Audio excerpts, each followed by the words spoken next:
Tes. Wih, ngeri. Itu masih ada sisa-sisa punya Pak. Gitu. Gak apa-apa nih berselera. Enggak apa-apa. Bagus nggak? Bagus. Ya, Teater ya. udahlah, percaya lah. Oke. Oke.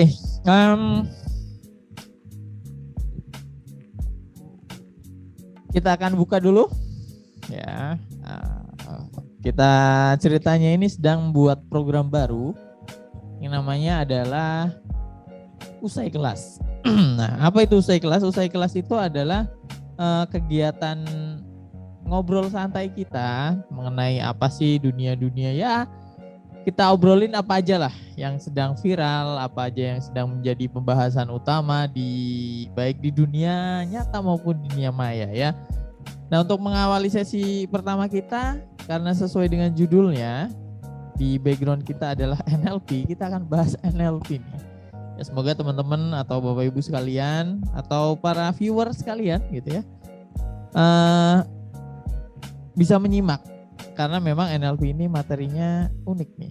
Nah, untuk mengetahui apa itu NLP, kita akan langsung tanya bareng dengan Coach Reski yang sudah hadir di sini dan pastinya nanti juga ketemu lagi. Nah, oke, Coach Reski. Ya, gimana?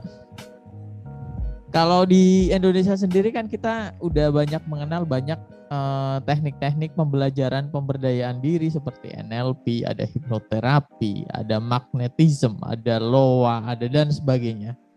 Nah, kali ini kita pengen bahas NLP nih. Sebenarnya NLP itu apa nih, Coach Rizky? Oke, ini menarik nih. NLP itu apa ya? Kalau bicara soal NLP apa, ini definisinya banyak ya. Tiap orang pun yang pelajari NLP dan mengalami NLP pun bisa punya definisi sendiri ya. Tapi kalau kita permudah aja, itu kalau dari definisi kita bisa strukturnya kata per kata ya. Neuro linguistic programming. Bicara soal neuro berarti bicara soal otak atau pikiran. Atau linguistik bicara soal kata-kata atau bahasa. Kalau yang terakhir adalah programming, pemrograman. Ya, jadi sebenarnya secara standar NLP itu adalah suatu metode pemrograman dengan menggunakan bahasa pikiran. Secara sederhananya gitu. Cuman hal yang menarik dari NLP ini sendiri adalah pemrograman itu apa? Pemrograman itu bicara soal bagaimana kita bisa mencapai suatu output yang kita inginkan melalui suatu proses-proses yang kita lakukan di dalam diri kita. Proses ini bicara soal bagaimana pikiran kita bekerja. Awalnya seperti itu. Makanya ketika bagaimana memproses ini, maka kita butuh suatu bahasa, ya, bahasa. Dan bahasa di NLP adalah bahasa neuro atau bahasa pikiran. Bahasa neuro ini ya bicara dengan bahasa indrawi. Jadi bahasa neuro ini adalah sesuatu hal yang apa yang kita lihat, apa yang kita dengar, apa yang kita rasakan di tubuh kita, ataupun apa yang kita cium, ataupun yang kita kecap dalam diri kita. Jadi ya secara gampangnya adalah memprogram apapun yang kita inginkan dengan menggunakan bahasa pikiran. Sederhananya gitu. Oke, simpelnya seperti itu ya. Tapi kalau dipahami lagi mungkin komunikasi itu bukan hanya kata-kata saja ya berarti ya. Iya. Enggak cuma kata-kata apa yang kita ucapkan lewat mulut, karena memang kalau dilihat dari yang Coach Reski jelaskan tadi bahwa ada juga komunikasi-komunikasi yang sudah otomatis masuk melalui indrawi juga ya. Jadi memang enggak hanya melalui kata-kata yang kita ucapkan. Nah, itu adalah penjelasan singkat tentang NLP. Selanjutnya nih, kalau misalkan dari sejarahnya nih Coach Reski nih. Kalau sejarahnya kan ini awal muncul itu ada di mana nih Coach Reski? Kalau NLP ini? Oke, NLP ini sekitar 1970 ya, itu dari seorang mahasiswa saat itu sekarang jadi kita kenal sebagai Richard Bandler ya. Richard Bandler. Jadi saat itu sebenarnya Richard Bandler itu sejarahnya ini adalah dia pernah ngajarin les seseorang yang orang ini ya anaknya yang diajarin les, dan bapaknya ini adalah seorang penggemar namanya Fritz Perls. Fritz Perls saat itu adalah seorang terapis terkenal, terapis Gestalt. Jadi saat si Richard Bandler mengajarin les piano ini anaknya ini, dia mengikuti rekamannya si Fritz Perls. Saat itu Fritz Perls sudah meninggal. Oke, didengar rekamannya itu hanya suara didengerin, dan dia dipelajarin ya, dia pinjam dari orang tuanya nih Frispers, dan ternyata saat itu dia melihat bahwa kok sudah seminggu dua minggu kok kayaknya Frispers tuh mirip banget dengan saya ya. Itu awal mula kita kenal istilahnya modeling. Lalu kemudian orang tuanya ini bilang, loh kamu kok mirip banget sama Frispers. Nah itu jadi satu hal misteri saat itu. Kenapa Richard Bandler bisa menyerupai ya, atau memodel seorang Frispers. Dari saat itu Richard Bandler berpikir lebih lanjut lagi, kenapa saya bisa melakukannya. Lalu kemudian dia coba berkomunikasi dengan seorang profesor linguistik, saat itu namanya John Grinder. Jadi Richard Bandler ini adalah mahasiswa, dia sedang berkomunikasi dengan Frispers. Dengan John Grinder. Ngobrol dong. Saya telah melakukan ini, saya berhasil melakukan ini dan ingin tahu caranya gimana. Kenapa saya bisa melakukannya? Ya, kalau bisa diformulasikan. Nah, saat itulah membawa mereka melakukan pemodelan berikutnya. Siapa yang mereka model? Saat itu ada namanya Virginia Satir. Virginia Satir itu family terapis, itu keren banget. Ya, menterapi salah satu sebagai terapis yang paling handal saat itu. Ya udah diterapi, dia melihat bagaimana si Virginia Satir ini terapi, lalu si John Grinder sama Richard Bandler ini mencoba melakukan pemodelan itu. Ya, dan ternyata mereka buat formulasinya dan mereka juga bisa melakukan hal yang sama seperti Virginia Satir. Saat itu mereka melihat bahwa wow, ternyata memodel tuh sangat praktis sekali. Kenapa praktis? Daripada berpikir bahwa saya harus belajar terapi selama bertahun-tahun, mending lihat orang yang expert, lihat cara dia melakukannya, belajar, contek, tiru, model, dan duplikasi ke diri sendiri. Ternyata kita bisa mengalami percepatan. Saat itulah dia mulai melihat bahwa ternyata perubahan itu sangat lebih cepat terjadi ketika kita memodel dari orang expert. Saat itu mereka memodel lagi seorang yang sangat jenius, yaitu dari Milton Erickson. Milton Erickson seorang komunikator yang handal, dikatakan sebagai salah satu penghipnotis terbaik saat itu ya, legend lah di hipnoterapi. Di model dan ternyata bisa, dan ada bukunya tuh, buku tentang Milton Erickson. Ya, hasilnya itu mereka kumpulkan lah. Lalu mereka ada namanya forum diskusi ya, forum diskusi pembelajaran seperti itu, dan forum diskusi Gestalt sih saat itu ya. Dan ternyata saat itu mereka menemukan bahwa apa yang mereka model, mereka formulasikan, ternyata bisa menjadi salah satu yang menjadi cikal bakalnya NLP sekarang. Hasil pemodelan yang mereka lakukan kepada Frispers, Virginia Satir, Milton Erickson, itulah yang dikemas dan dibentuk menjadi NLP. Mereka memberikan nama NLP, Neuro Linguistic Programming. Jadi intinya apa? Intinya adalah NLP adalah hasil pemodelan. Pemodelan dari orang yang expert tentang perubahan. Karena yang expert, orang yang terbaik di bidangnya, mereka lakukan pemodelan, jadi tanpa harus ketemu Virginia Satir, Frispers, atau Milton Erickson, mereka pun bisa mengalami ataupun membantu perubahan ke diri sendiri dan ke orang lain sama relatif lebih cepat dengan orangnya langsung. Arahnya ke sana. Kita bicara soal sejarah ya, secara NLP. Pertama sekali NLP itu muncul seperti itu, semakin ke sini dan semakin berkembang banget ya. Dan ternyata NLP itu bisa ke arahnya macam-macam nih aplikasinya nih. Bisa ke arah untuk coaching bisa ya, untuk motivasi bisa, untuk ke arah bisnis bisa, banyak sekali. Ternyata aplikasinya nggak cuma sekedar terapi. Aplikasi dalam dunia bisnis itu sangat banyak sekali dipakai ya. Arahnya ke sana. Oke, jadi sebenarnya bisa diambil kesimpulan bahwa awal terciptanya NLP itu adalah model ya. Yes. Jadi meniru orang bagaimana sih, tapi nggak cuma sekedar meniru kulitnya saja, tampilannya saja, tapi juga ekselensinya, keterampilannya dia dalam hal tertentu itu diduplikasi, dan itu bisa kita bilang sebagai shortcut atau jalan pintas untuk orang-orang yang ingin belajar tapi dengan cara yang cepat gitu ya Bos ya. Nah, ingin belajar atau ingin berubah dengan lebih cepat. Okay. Karena kan NLP kata kuncinya adalah perubahan, changing. Ya, jadi memang dari ibaratnya dari 0 ke 1 itu bisa dibilang adalah sebuah perubahan gitu ya. Nah, kalau misalkan NLP di dunia ini nih, nah, kita kan bisa bilang seperti ada yang disinggung oleh Coach Reski juga, bahwa tadi ada nama-nama besar seperti Milton Erickson, terus ada yang penciptanya apa tadi siapa Coach? Virginia Satir. Nah, kalau misalkan NLP di dunia nih, asosiasinya itu ada nggak sih Coach? Gitu ya. Oke. Ini kita bicara soal dunia dulu ya. Jadi sebenarnya ketika Richard Bandler itu sama John Grinder itu kan dia membentuk namanya NLP Society. Ya, kalau dikatakan dia asosiasi kurang pas sih, lebih tepatnya di lembaga pembelajaran NLP lah. Kalau bisa kita katakan sebagai training lah ya. Training itu Richard Bandler ya sama John Grinder. Lalu kemudian John Grinder ini sendiri ya punya cara berpikir yang sedikit ya agak berbeda, mungkin tidak menemui kesepakatan ya, makanya John Grinder itu mulai mengembangkan namanya New Code NLP. Makanya John Grinder memiliki lembaganya sendiri, Richard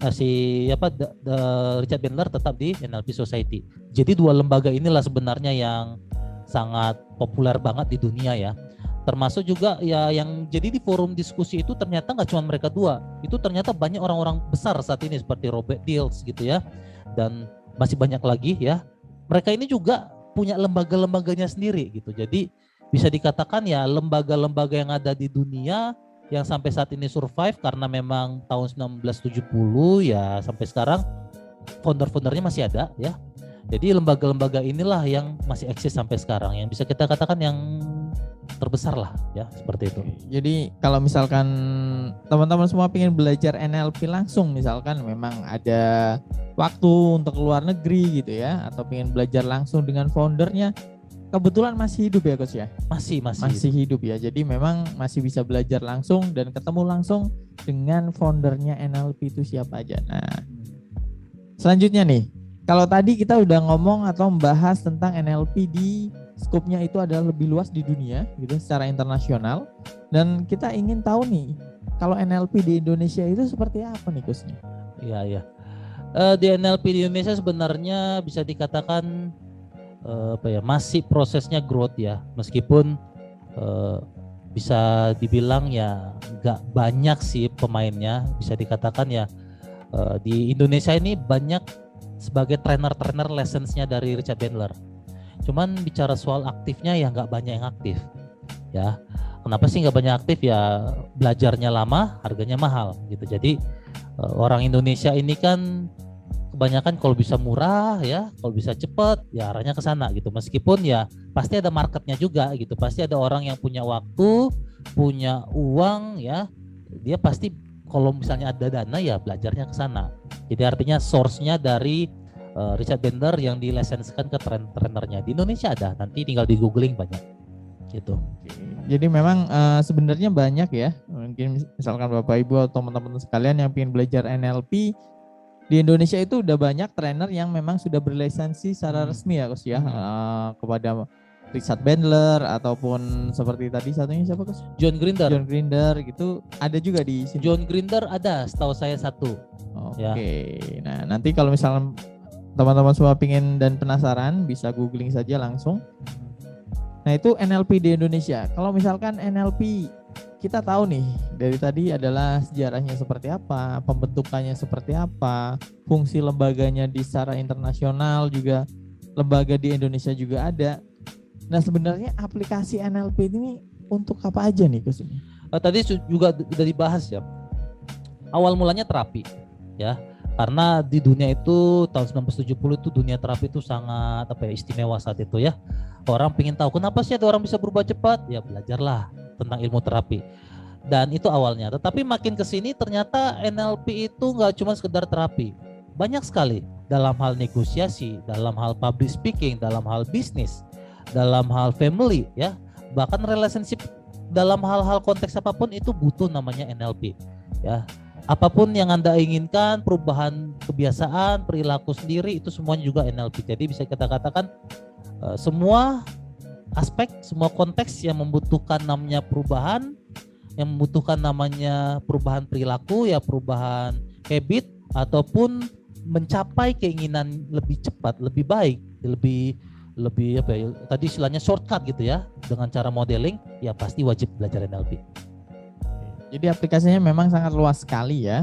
Seperti nanti Bapak Ibu juga bisa pelajari NLP baik dari buku, video, itu sangat banyak sekali yang bisa Bapak Ibu dapatkan materi NLP karena memang sudah cukup banyak di Indonesia ini yang sudah membagikan materi-materi NLP. Nah, Kalau tadi di awal bilang bahwa NLP juga memodel hipnosis gitu ya. Kalau kita lihat nih, dan pertanyaan juga sering masuk bahwa penting mana sih sebenarnya NLP atau hipnosis gitu. Nah, menurut Coach Reski sendiri nih yang sudah belajar dua-duanya. Ya, ini pertanyaannya menarik dan bisa dikatakan banyak sekali pembelajaran nanya ini gitu. Baca ya, menarik, banyak sekali nanya ini. Karena kaitannya juga orang itu belajar nanti kan ini mana dulu nih yang harus dipelajari, NLP dulu atau hipnosis dulu atau hipnoterapi dulu gitu kan. Jadi kan NLP kan semangatnya modeling dari awal ya. Yang dimodel kebetulan aja salah satu legendnya di hipnosis namanya Milton Erickson. Namanya Milton Erickson adalah seorang penghipnosis, keterampilannya dalam komunikasi persuasif ya.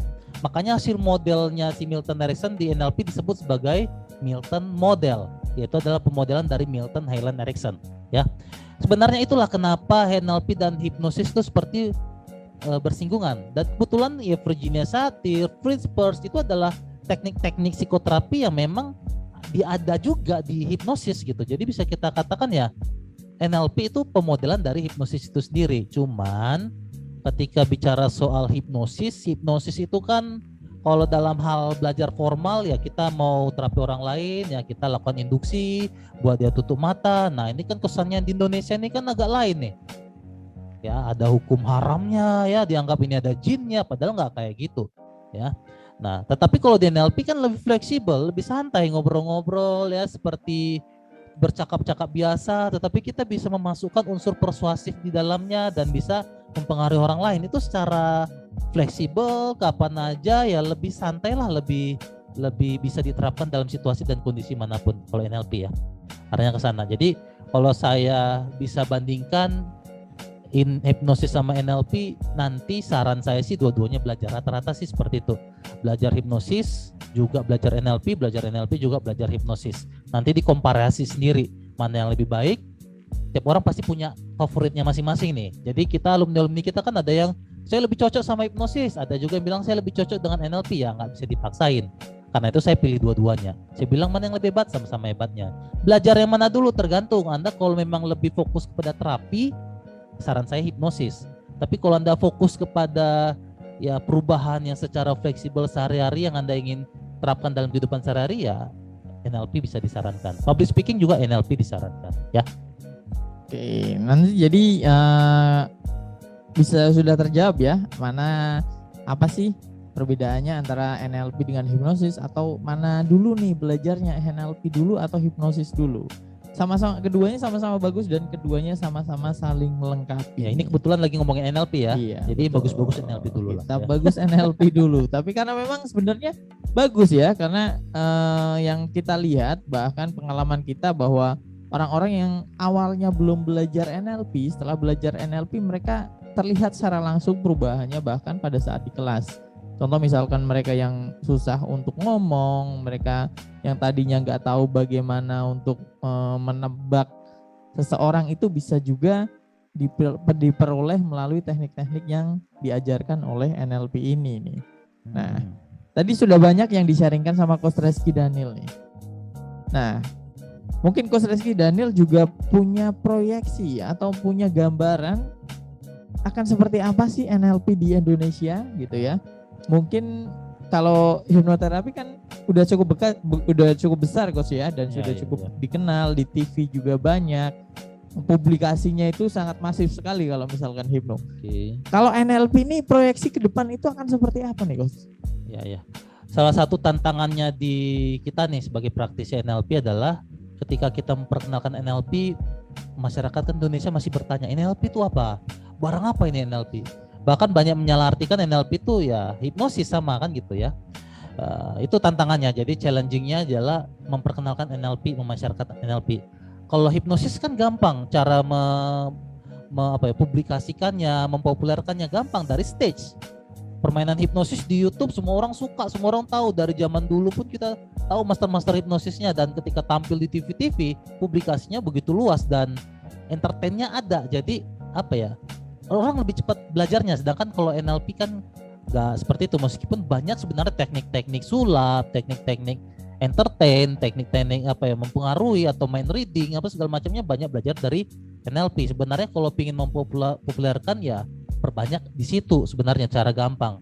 Tapi kalau seandainya sekarang ini kan kebanyakan NLP itu lebih ke arah bisnis, public speaking, sifatnya adalah untuk kepentingan profesional ya.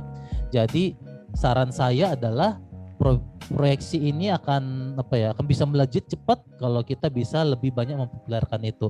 Kalau kita lihat sekarang ini gimana sih NLP ya, ya sudah banyak yang tahu sebenarnya, sudah banyak yang ngerti, apalagi orang-orang HRD, orang-orang sales, orang-orang di dunia profesi ya komunikasi itu banyak sekali sebenarnya sudah paham NLP. Jadi sebenarnya tinggal kita poles aja agar ini lebih bermasyarakat ya gitu. Oke. Kalau misalkan nih keuntungannya misalkan kita kan tahu bahwa proyeksi ke depan bahwa NLP mungkin akan lebih berkembang lagi dengan banyaknya praktisi dan trainer di Indonesia ya. Kalau misalkan kita nih orang misalkan awam belum tahu apa-apa dan sudah pengen belajar NLP dari awal, baratnya belum terkenal tapi dia udah belajar duluan, kira-kira manfaatnya ada nggak Coach perbedaannya nih?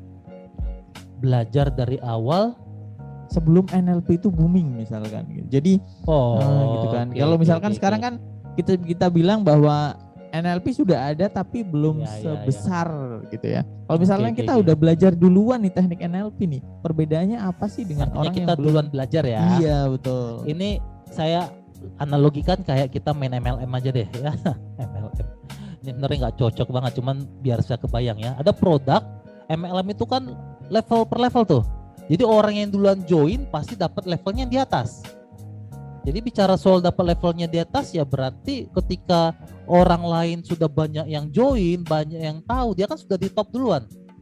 Berarti keuntungannya adalah dia bisa dapat popularitas lebih dahulu, orang lebih kenal dia lebih dahulu, dia sebagai pionir ya orang intinya lebih percaya ke dia dulu ya gitu. Jadi kalau bicara soal NLP pun sama, mumpung sekarang sebenarnya tidak bukan tidak sih, banyak cuman tidak terlalu se-boomingnya Hipno belajar NLP sekarang. Dan kalau Anda ingin ujung-ujungnya sebagai praktisi di dunia NLP ataupun trainer di dunia NLP, ya belajarnya dari sekarang mumpung nggak terlalu banyak yang paham, banyak yang tahu. Nanti kalau sudah banyak yang tahu, banyak yang paham, ya orang akan milih Anda gitu loh. Kenapa? Karena Anda duluan belajar dan Anda mempublikasikannya dengan seluas-luasnya. Yang penting dipublikasikan ya, karena banyak trainer dari 10 tahun yang lalu belajar duluan nih, cuman nggak ngapa-ngapain ya, nggak terkenal juga gitu, nggak ngefek-ngefek juga ya. Banyak lah buat YouTube, buat buku, buat artikel, buat tulisan, apapun itu di sosmed, di TikTok, di apapun ya, perbanyak tulisan tentang NLP, konten tentang NLP, maka Anda akan duluan mencapai di atas dibandingkan yang nanti belajar belakangan.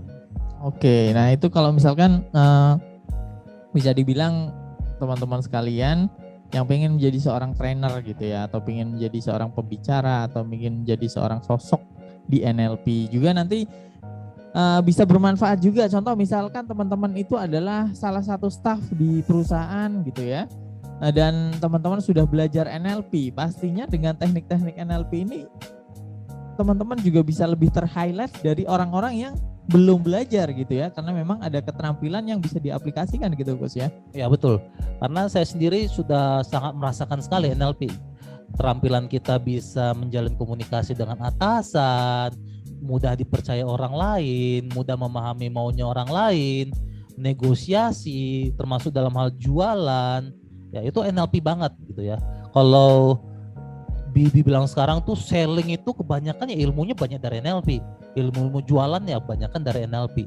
Ya, ilmu negosiasi banyak dari NLP. Leadership banyak dari NLP. Sebenarnya banyak sekali ilmu-ilmu yang ada ya banyak mengambil dari ilmu-ilmu NLP ini gitu. Oke, jadi banyak seperti Coach Reski bilang, banyak teknik-teknik yang mungkin Bapak Ibu sudah kenal itu adalah induknya NLP juga. Makanya daripada Bapak Ibu belajar cabangnya, mending Bapak Ibu atau teman-teman sekalian itu belajar akarnya. Karena ketika belajar akarnya sampai ke cabang, sampai ke ujung pasti dapat juga semuanya Gus ya. Kayak gitu ya analoginya ya. Analoginya seperti itu ya. Daripada kita dapatnya di ujung, kita langsung belajar cabangnya akarnya ya gitu kan. Jadi langsung. Nah itu saja singkat diskusi kita tentang apa sih NLP, karena memang hari ini kita baru saja menyelesaikan kelas NLP ya. Hari ini di hari pertama, dan nanti kita akan coba bikin konten-konten lagi, kita akan coba bikin materi-materi lagi, pembahasan yang nggak kalah menariknya tentang dunia NLP, hipnoterapi, ataupun pembahasan materi lainnya yang sedang viral gitu ya. Kalau request bisa ditulis di kolom komentar ya. Kalau misalkan ada ide atau sesuatu yang pengen dibahas atau ada pertanyaan yang akan kita angkat juga nanti pada saat sesi usai kelas, kita akan bahas juga. Oke, gitu saja untuk pertemuan perdana kita di usai kelas. Kita akan ketemu lagi di kelas-kelas berikutnya. Terima kasih, selamat berjumpa lagi.